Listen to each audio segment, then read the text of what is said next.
Today we are going to be taking a look at how to get a really tight, aggressive kick in a trap hip hop song. So let's just solo out the kick. I will give you, let's zoom in a little bit on it. I'll give you a sense of what the kick sounds like just on its own with all the effects on it. So let's jump down here.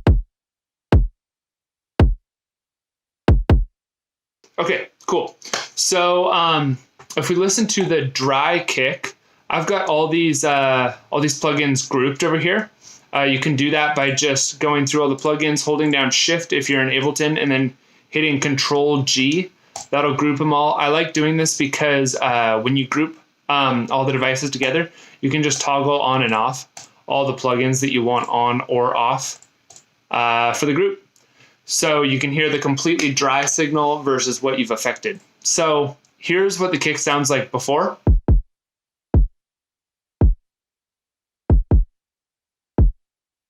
Okay, it's a good kick sample. It's got some good body to it, which is why I picked it. But then let's hear it again after.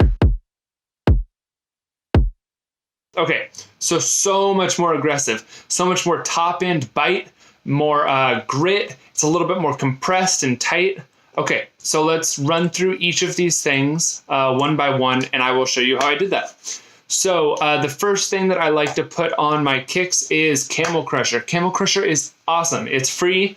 It's got a bunch of different little modules here. So what I usually start out with is British Clean. That's the preset that I like to go for. And then I usually turn everything that it puts on in the distortion area all the way down so I can affect it how I want to. So I decided that the compressor was good here in about this like 1 to 2 o'clock position. And then I put the tube a little up and the mechanic a little up too, just a little bit. Not too much more than 0, but maybe like one little notch or tick mark there. So let's hear it before and after just the Camel Crusher.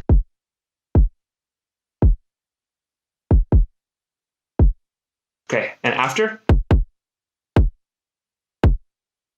Okay, so the Camel Crusher did a lot for it.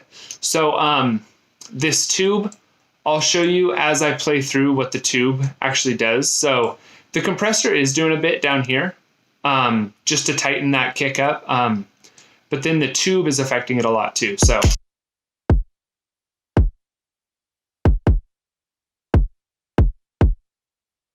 I liked it about that position.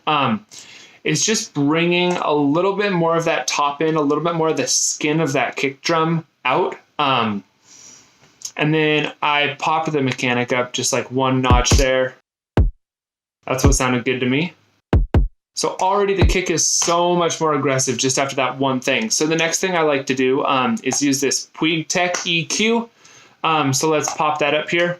So I'm doing a little bit of a boost here around 60 hertz. So that's bringing out some of that low end punch, some of that sub of the kick. So I just boosted it up to about 3 on this little dial here. And then I also affected the high frequency up here at about 5K. So that just added some more of that top end bite to the kick. Helps it just like punch through the mix a little bit more. If you're playing it on like a laptop or a phone speaker, you'll hear it so much better. It'll just cut through a little bit more and you'll actually be able to tell where that kick is at, where it's hitting. So I boosted that up a little bit there too. I just really like this plugin. Gives it a little analog sound as well.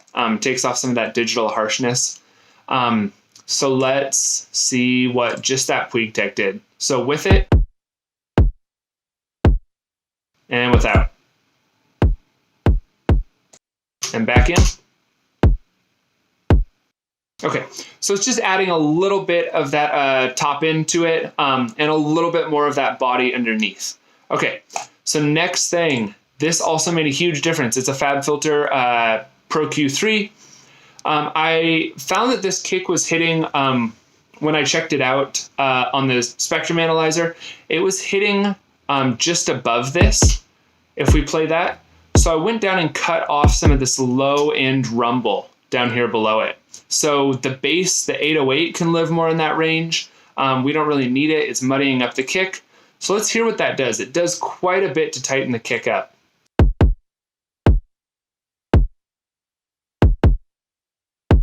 So that's before, and then after.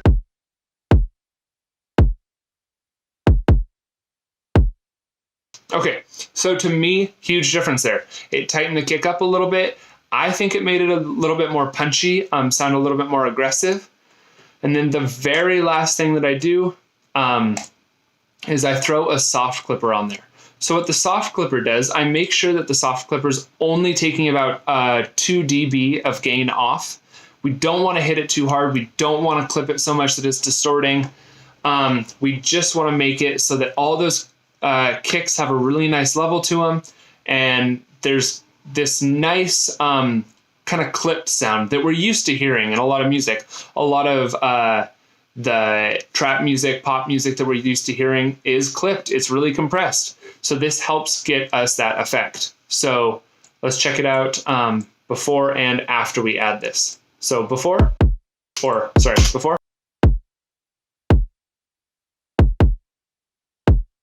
Okay, and after.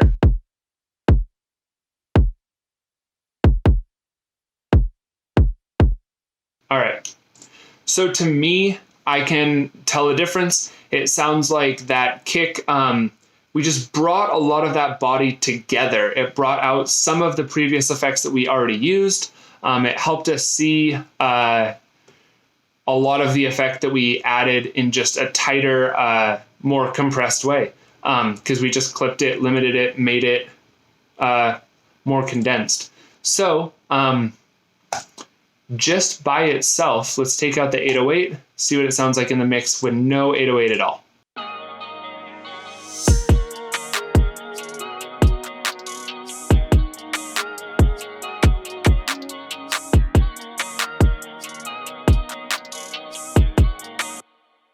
Cool.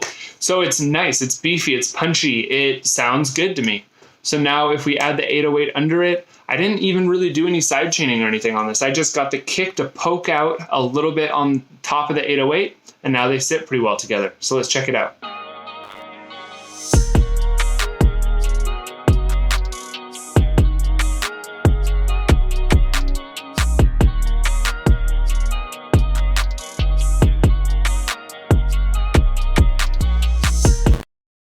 Cool. So that's it. If you found this helpful, drop a like, comment, subscribe. It means a lot. Thanks, guys. Hope this helped.